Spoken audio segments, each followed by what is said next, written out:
लाभानी जो हमने आपको पढ़ाई थी, जिसका बेसिक भी बहुत अच्छे से बताया था आपको, और एक चैप्टर आपका जो एक क्लास जो है हो भी चुकी है।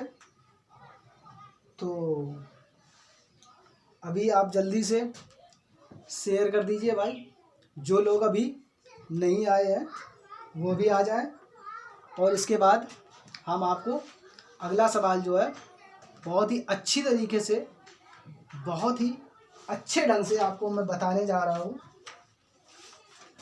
जल्दी से जल्दी भाई शेयर कर दीजिए, जो लोग अभी नहीं आए हैं वो भी आ जाए। ठीक है भाई, जल्दी से जल्दी शेयर करो, लाइक कर दो भाई।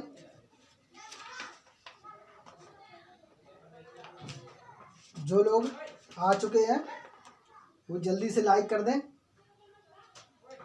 देखो भाई, अगला सवाल है, अगला सवाल कह रहा है एक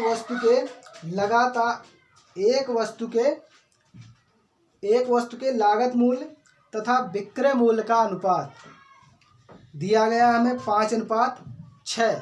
तो प्रतिशत लाभ ज्ञात करो। कोई वस्तु है जिसका हमें लागत मूल्य और विक्रय मूल्य यानी सीपी कॉस्ट प्राइस और एसपी यानी सेलिंग प्राइस का अनुपात हमें दिया गया 5:6। मतलब यह है कि कोई वस्तु है जो लगभग ये मान लो कि 5 रुपए में बन के तैयार हुई थी। अनुपात है, किसी संख्या का भी हम गुणा कर सकते हैं इधर, और उसका इधर भी कर सकते हैं। तो इसमें अनुपात में कोई परिवर्तन नहीं होगा। तो ये समझ लो कि जो वस्तु थी वो 5 रुपए में बन के तैयार हुई थी और 6 रुपए में बेच दी गई। तो लाभ प्रतिशत ज्ञात करो। भाई 5 रुपए की वस्तु थी, 6 की बेची गई, 1 का लाभ हुआ। 5 रुपए की वस्तु थी, 6 रुपए में बेच दी, 1 का लाभ हुआ। किस पे हुआ? सीपी पे। लाभ प्रतिशत हमेशा सीपी पे निकालना है। तो 1 का लाभ हुआ 5 पे गुणा 100, तो 5 दूना 10। लाभ प्रतिशत कितना हुआ उसको? 20%। कोई वस्तु है, या इसको 500 600 भी मान सकते हैं, जो लाभ परसेंट है वो कितना होगा? 20% ही निकलेगा। चाहे 5000 6000 कर लो, जो लाभ प्रतिशत है उसका 20% ही निकलेगा। ठीक है, इसमें जिस संख्या का गुणा करोगे उसका इसमें भी करोगे, क्योंकि ये अनुपात है। अनुपात जो रहेगा 5:6 में ही रहेगा। आप किसी भी संख्या का गुणा कर लो, आप चाहो तो इसको 5 लाख 6 लाख भी कर सकते हो, लेकिन जो प्रतिशत लाभ है वो 20% ही निकलेगा। देख लो, चाहे मान लो कितना है, ये 500 है और ये 600 है। 500 रुपए की वस्तु थी जो बन के तैयार हुई, 500 यानी उसका जो कॉस्ट प्राइस है वो 500 है और सेलिंग प्राइस 600 है।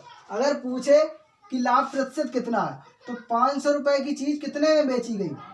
600 में, यानी 100 रुपए का लाभ हुआ उसको। 100 रुपए का लाभ हुआ, किस पे हुआ? लाभ हमेशा सीपी पे। तो 500 पे गुणा 100, तो ये 2 जीरो से ये 2 जीरो कट जाएंगे और ये 5 से 20 बार। तो लाभ प्रतिशत जो है वो 20% ही होगा। आप चाहे जो वैल्यू चाहे जितनी बढ़ा लो उसको, जो लाभ प्रतिशत है वो 20 ही होगा। ठीक है, अगला सवाल देखो भाई।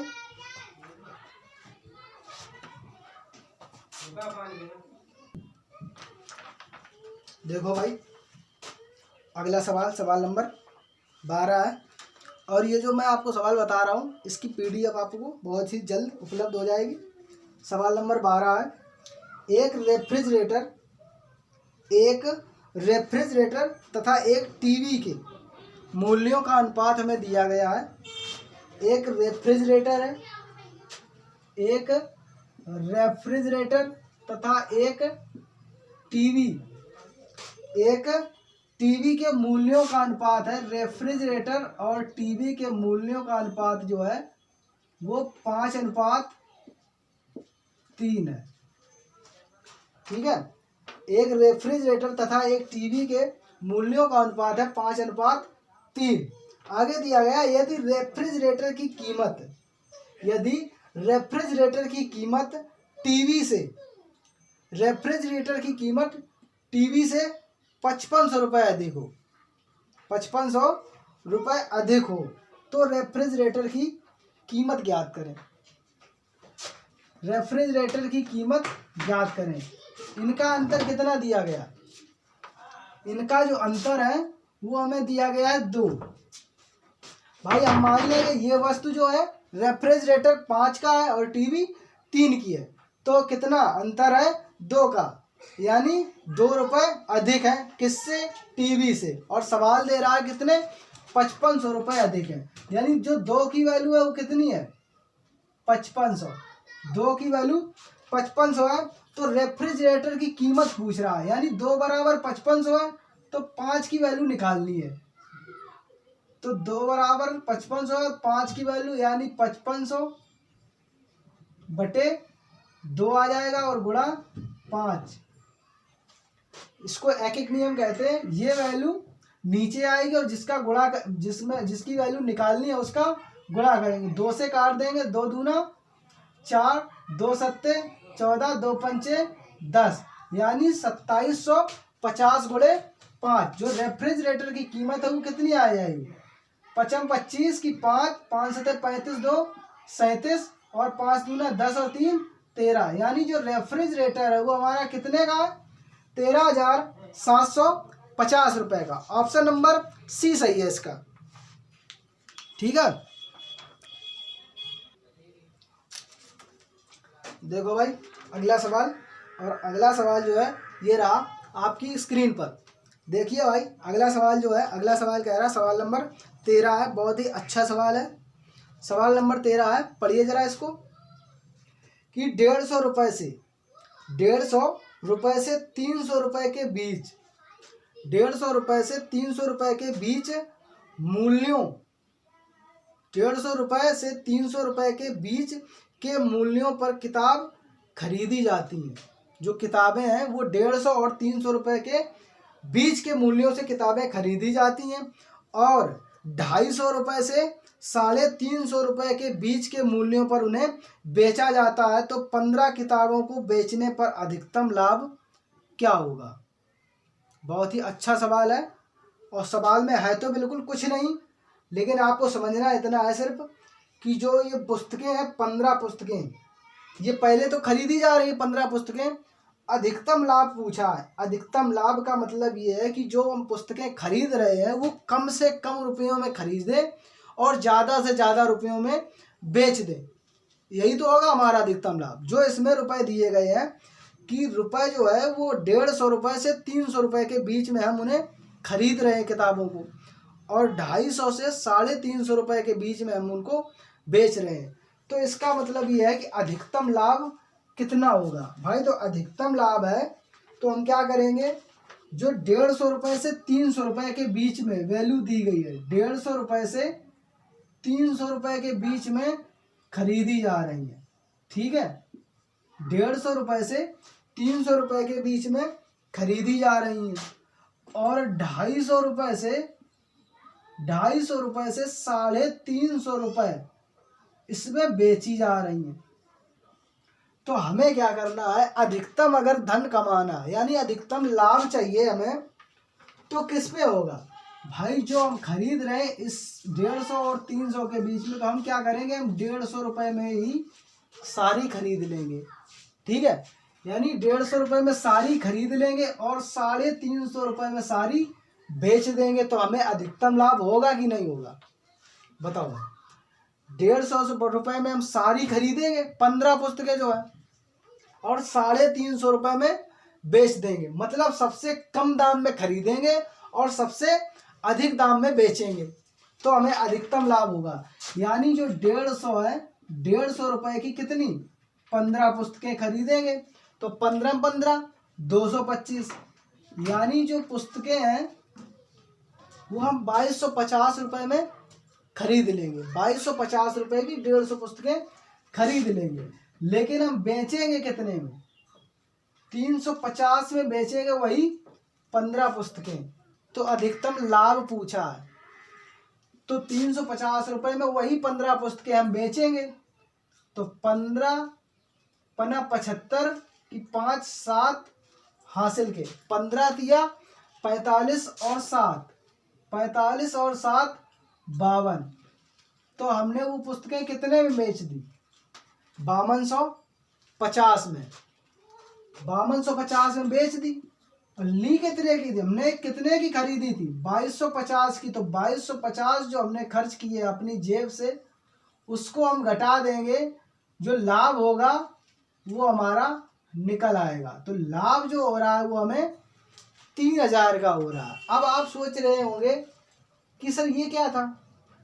150 पुस्तकें हमने 15 पुस्तकें हमने 150 में खरीदी और 350 में 15 हमने बेच दी। इसका एक और भी तो रीजन होता, एक और अच्छा सा सॉल्यूशन क्या होता? वो 150 रुपए में 15 खरीदी, 150 रुपए में 15 खरीदी, तो वही 15 पुस्तकें जब हम 350 में बेचेंगे, ठीक है, 350 में बेचेंगे, तो इनके रुपयों का अंतर कितना है?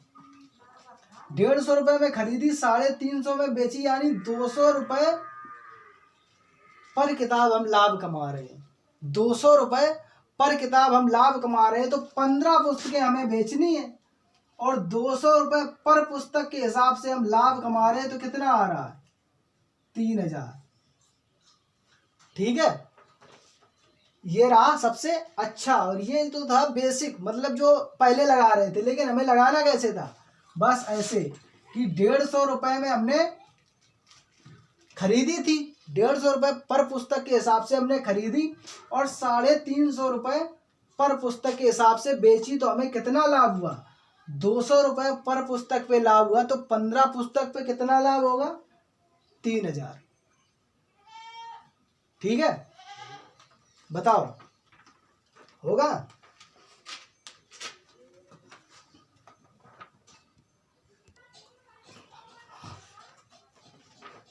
देखो भाई, अगला सवाल है। अगला सवाल कह रहा है, अगला सवाल देखो आपकी स्क्रीन पर है, आपकी स्क्रीन पर अगला सवाल है। देखो, एक व्यक्ति ने 2470 रुपए में, एक व्यक्ति ने 2470 रुपए में 26 किलोग्राम चावल खरीदे। एक व्यक्ति ने 2470 रुपए में 26 किलोग्राम चावल खरीदे। इसमें से उसने 110 रुपए प्रति किलोग्राम की दर से 10 किलोग्राम चावल बेच दिए। 70 रुपए का लाभ कमाने के लिए उसे शेष चावल किस दर पर बेचने होंगे या बेचना होगा? शेष चावल जो है वो किस दर से बेचे? मतलब ये है कि उसने कितना रुपया खर्च किया? टोटल जो रुपया था उसने खर्च किया है 2470। ये उसने रुपया खर्च किया, 2470 उसने खर्च किए हैं और 26 किलोग्राम चावल, 26 किलोग्राम जो चावल है वो खरीद के लाया है। ठीक है, उसने क्या किया है कि 10 किलोग्राम जो चावल थे, 10 किलोग्राम चावल, 26 किलोग्राम लाया था, लेकिन उसने 10 किलोग्राम चावल 110 रुपए पर केजी बेच दिया। 110 रुपए पर किलोग्राम बेच दिया। तो ये बताओ, 10 किलोग्राम चावल 110 रुपए पर केजी बेच दिया है, तो उसने उससे कितना धन प्राप्त किया है? कितना धन प्राप्त किया है? तो उसने उससे 1100 रुपए प्राप्त किया है। 110 रुपए पर केजी है, यानी 1 किलो का मूल्य कितना है? 1 किलोग्राम का मूल्य है 110 रुपए, तो 10 किलोग्राम का मूल्य कितना हो जाएगा? 1100 रुपए।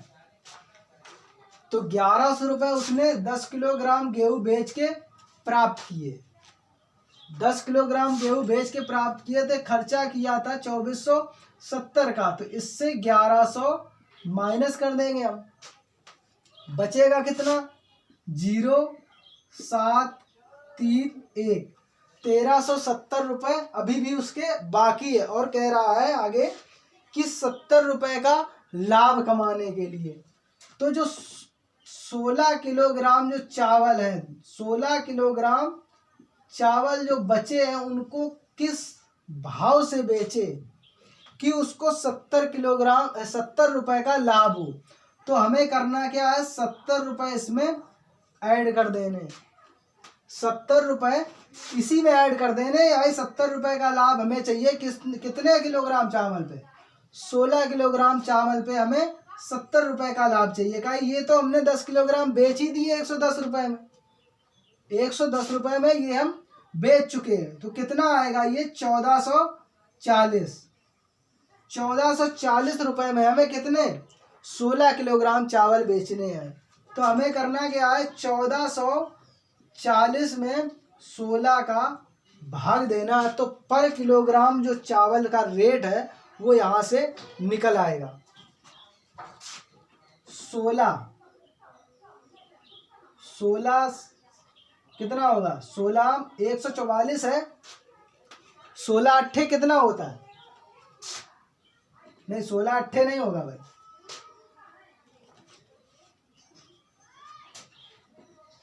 16 नेमा 144, 16 नेमा 144, यानी वो चावल जो बचे हैं वो 90 रुपए पर किलोग्राम भाव से बेच देगा। तो उसको क्या होगा, 70 रुपए का लाभ होगा।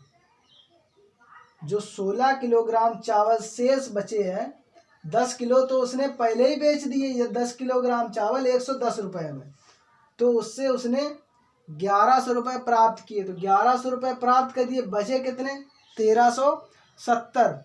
अब शेष चावल 16 किलोग्राम बचे, 16 किलोग्राम में कह रहा है कि वो 70 रुपये का लाभ कमाए।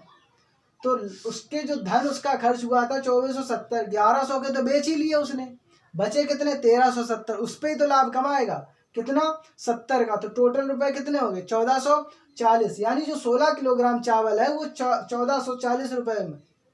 तो 16 की वैल्यू, चावल तो निकाल लो, 16 किलोग्राम चावल की वैल्यू कितनी होगी अब 1440 रुपये। तो 1 किलोग्राम की वैल्यू जब हम निकालेंगे तो कितना मूल्य आएगा 90 रुपये पर केजी। तो 90 रुपये पर किलोग्राम के हिसाब से अगर हम बेचेंगे तो हमें 70 रुपये का लाभ होगा। ठीक है, हमें 70 रुपये का लाभ होगा।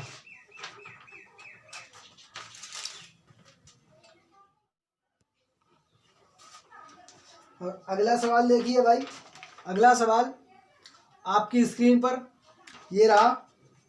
देखो भाई अगला सवाल क्या कह रहा है, आपकी स्क्रीन पर अगला सवाल है, सवाल नंबर 15 है, 2.5 रुपये प्रति पेंसिल की दर से, 2.5 रुपये प्रति पेंसिल की दर से पेंसिल बेचने पर विनोद को 110 रुपये का लाभ होता है।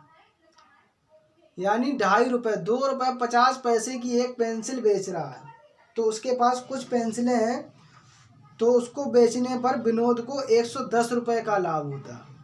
यदि वही पेंसिलें, उतनी ही पेंसिल 1 रुपये 75 पैसे में बेचे, 1 रुपये 75 पैसे प्रति पेंसिल की दर से बेचे, तो उसे 55 रुपये की हानि होती है।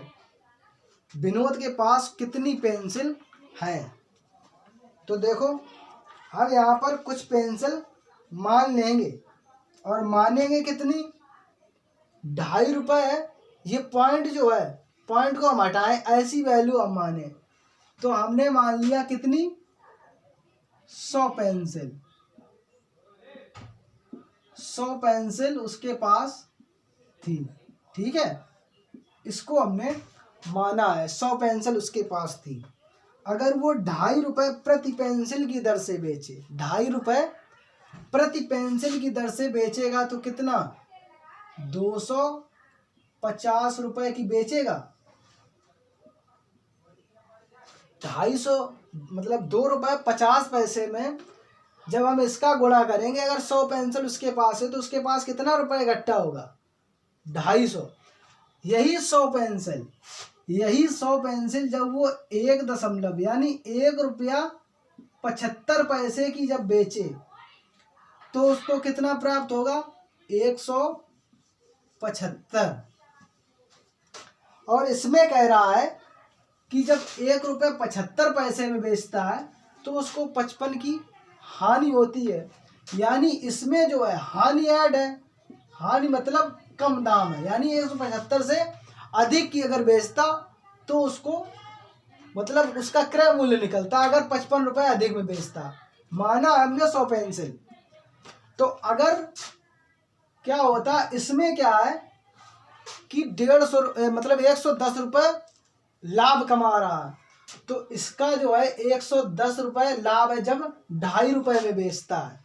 तो ये इन दोनों का अंतर होगा। और हमारे हिसाब से अंतर कितने का है? 100 हमने माना है, 100 पेंसिल थी उसके पास, हमारे हिसाब से अंतर कितने का है?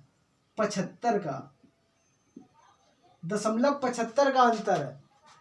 ठीक है, हमारे हिसाब से 0.75 का अंतर। और सवाल ने दिया है कितना? 110 रुपये लाभ कमाता था जब 2.5 रुपये में बेचता था, और 1 रुपये 75 पैसे में जब बेचता था तो 55 की हानि होती थी। यानी इधर ऊपर और इधर नीचे दोनों का अंतर, ये 110 और ये 55 टोटल जुड़ जाएगा, कितने का अंतर होगा? 165 का। तो 0.75 यानी 0.75 नहीं, सॉरी भाई, कितना? 250 रुपये की पहले बेच रहा था, फिर 175 की, तो 75 की हानि मतलब नहीं, 75 का अंतर है हमारे हिसाब से। सवाल ने दिया है कितने का? 165 का। 75 हमारे हिसाब से अंतर है 75 का, और सवाल दे रहा है 165 का, यानी 110 का लाभ और 55 की हानि, तो अंतर ही तो होगा।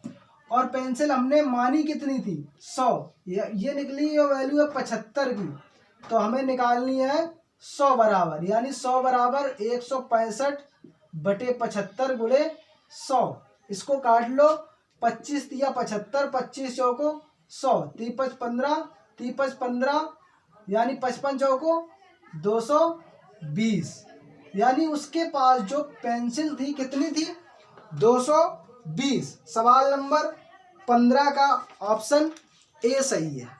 सवाल नंबर 15 का ऑप्शन ए सही है। उसके पास कितनी?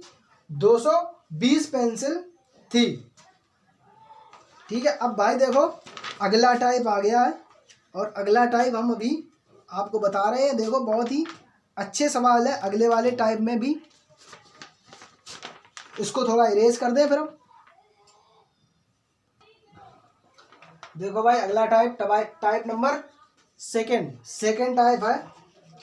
सेकंड टाइप का पहला सवाल देखिए, सवाल नंबर 16 जो है वो आपका सेकंड टाइप का है। एक व्यक्ति 396 रुपये प्रति मशीन की दर से 396 रुपये प्रति मशीन की दर से 2 मशीनें बेचता है।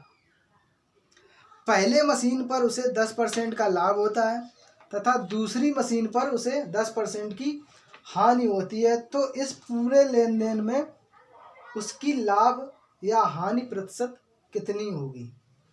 लाभ या हानि। तो ऐसे सवालों में आपको करना क्या है, इसके बहुत से तरीके हैं। ऐसे सवालों में सूत्र भी आते हैं, और ऐसे सवालों में ज़्यादातर क्या है? हानि ही होगी, जिसमें परसेंटेज लाभ और प्रतिशत हानि बराबर हो। यानी इस सवाल में जैसे है 10% का लाभ और 10% की हानि होती है, और जो सेलिंग प्राइस है, विक्रय मूल्य, वो है बराबर। तो ऐसे सवालों में क्या है, ज़्यादातर, शायद ही कोई सवाल ऐसा हो ना ज़्यादातर हानि ही होती है। तो देखो इसका जो आंसर होगा वो 1% हानि होगी। और कैसे होगा ये भी देख लो। इसके लिए एक सूत्र भी आता है डायरेक्ट, x²/100। x², यानी जो परसेंट लाभ और प्रतिशत हानि दोनों दी गई, दोनों इक्वल है, अगर तो दोनों अगर इक्वल है तो सबसे बेस्ट है, आप लगा सकते हैं उसको। दोनों अगर इक्वल है, देखो 10% की लाभ और 10 की हानि, तो क्या करना है, एक वैल्यू कोई भी ले सकते हो, क्योंकि दोनों वैल्यू अगर बराबर है तो इसको लगा सकते हो। तो 10²/100, 10²/100। अब 10 का स्क्वायर तो सबको पता है भाई, 10 का स्क्वायर कितना होता है? 100। और इसमें होना क्या है, हानि होनी है। तो 0 से 0 यानी 1% की जो है वो हानि होगी, 1% की हानि होगी। और भी कई तरीके हैं भाई, चाहो तो दूसरा तरीका देखो मैं आपको बता रहा हूँ।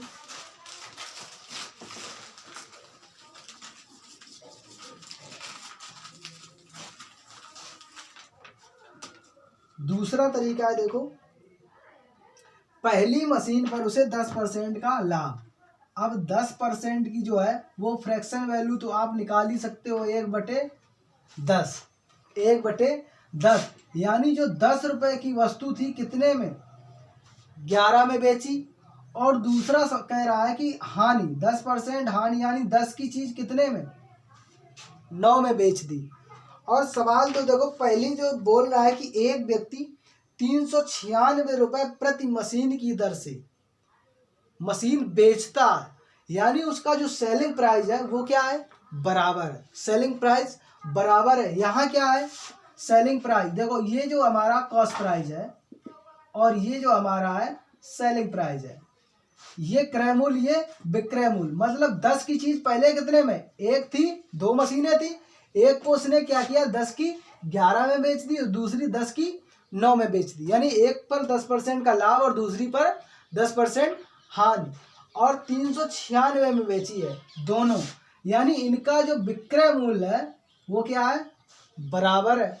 तो विक्रय मूल्य हम भी बराबर कर लें अपना, तो विक्रय मूल्य बराबर करोगे, इसमें 9 का इसमें 11 का, तो इसमें 9 का गुणा करेंगे पूरे में, इसमें भी 9 का होगा, इसमें भी 11 का होगा, इसमें 9 का इसमें 11 का, ठीक है।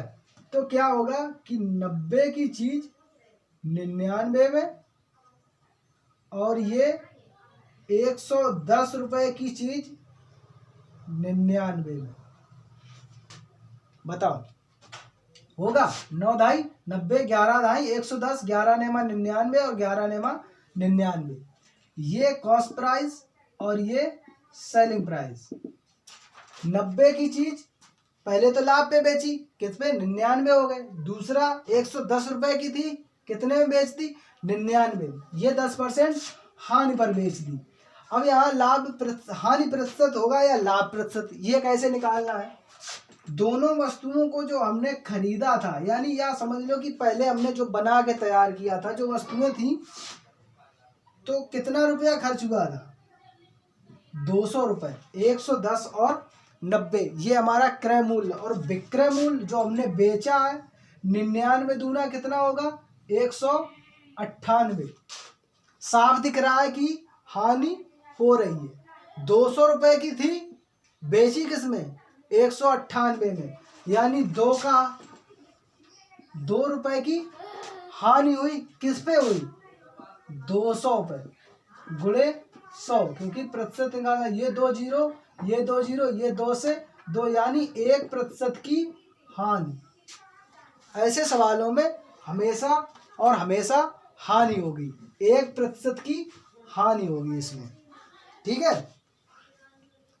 तो ऐसा ही दूसरा सवाल दिया गया है, सवाल नंबर 17 है और सवाल नंबर 18 है। आपको जब PDF उपलब्ध हो जाए तो इन सवालों को आप लगा लेना। 1-2 सवाल और हम बताए दे रहे हैं आपको। सवाल 20 नंबर देख लो, ऐसा ही सवाल है, हम बता रहे हैं आपको अभी।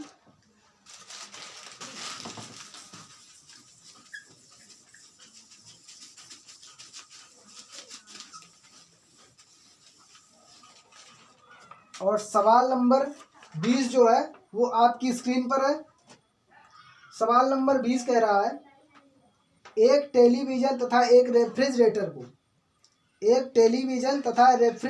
प्रत्येक को 12,000 रुपये में बेचा गया। यदि टेलीविजन को 20% हानि पर तथा रेफ्रिजरेटर को 20% लाभ पर बेचा गया तो पूरे सौदे का परिणाम क्या रहा, यानी कितना उसको लाभ या हानि हुई। हमने पहले ही बताया है, जो ऐसे सवाल अगर मिल जाए जिनका विक्रय मूल्य समान हो और इसका भी विक्रय मूल्य समान है और जो लाभ प्रतिशत और हानि प्रतिशत है दोनों समान वैल्यू है, चाहो तो आप उसमें भी रख सकते हो, किसमें, x² बटे 100। तो x² की जो वैल्यू है वो कितनी है, 20। यानी इसमें जो होगा वो 4% की हानि होगी, 4% की हानि होगी। लेकिन इसमें प्रतिशत नहीं पूछा है, इसमें प्रतिशत नहीं पूछा है। तो आपको करना क्या है, टेलीविजन है, एक को 20% हानि पर, आप पहले तो 20% की फ्रैक्शन निकाल लो। तो 1/5 होगी, 1/5 होगी। पहली टेलीविजन को कह रहा है, टेलीविजन को उसने 5% मतलब 20% हानि पर।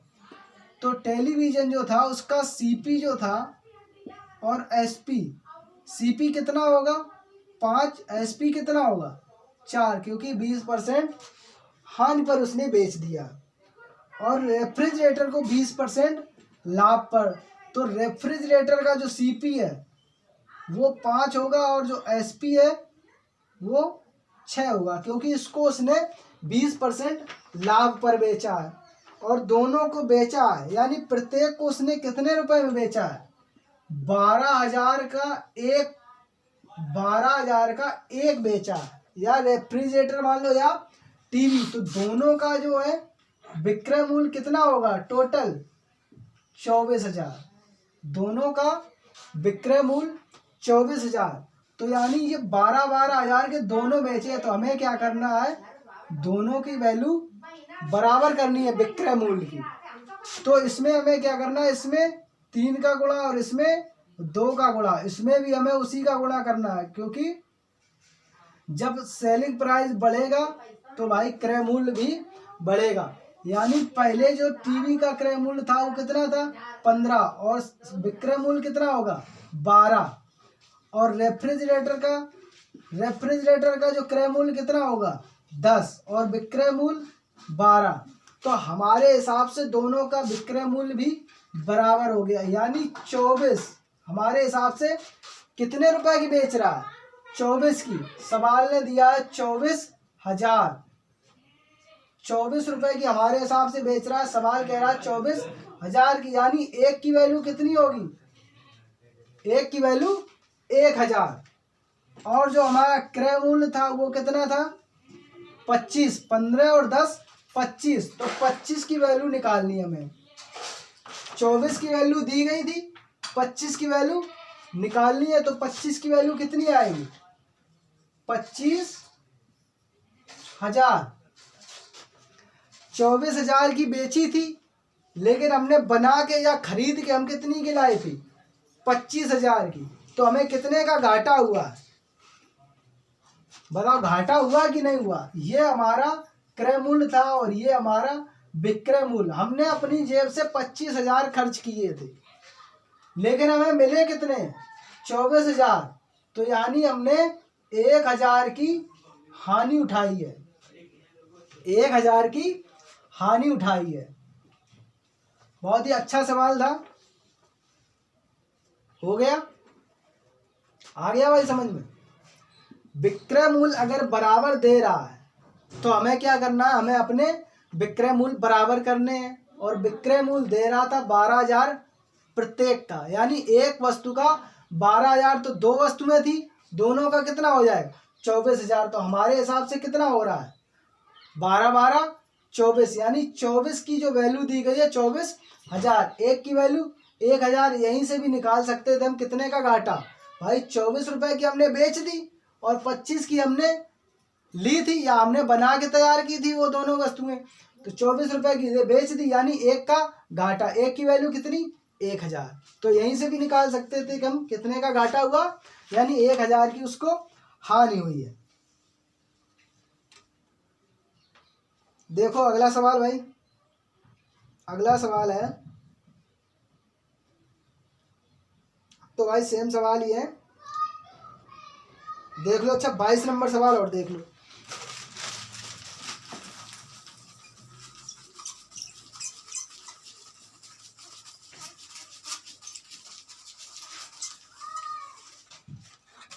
बाईस नंबर सवाल है और आपकी स्क्रीन पर है, देखो 22 नंबर सवाल।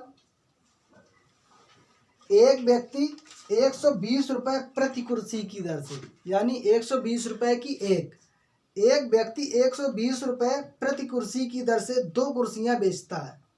ये समझ लो कि विक्रय मूल्य समान है और उसे पहली कुर्सी पर 20% लाभ, 20% नहीं सॉरी 25% लाभ तथा दूसरी पर 25% हानि होती है। उसकी कुल हानि रुपए में कितनी है? अभी हमने रुपए में हानि निकाली थी, इसमें भी क्या है, रुपए में हानि निकालनी है। 120 रुपये की एक, 120 रुपये प्रति कुर्सी, 120 रुपये प्रति कुर्सी, तो 2 कुर्सियों का मूल्य कितना होगा? 2 कुर्सियों का कितना हो जाएगा? 240। एक का 120 तो 2 का 240।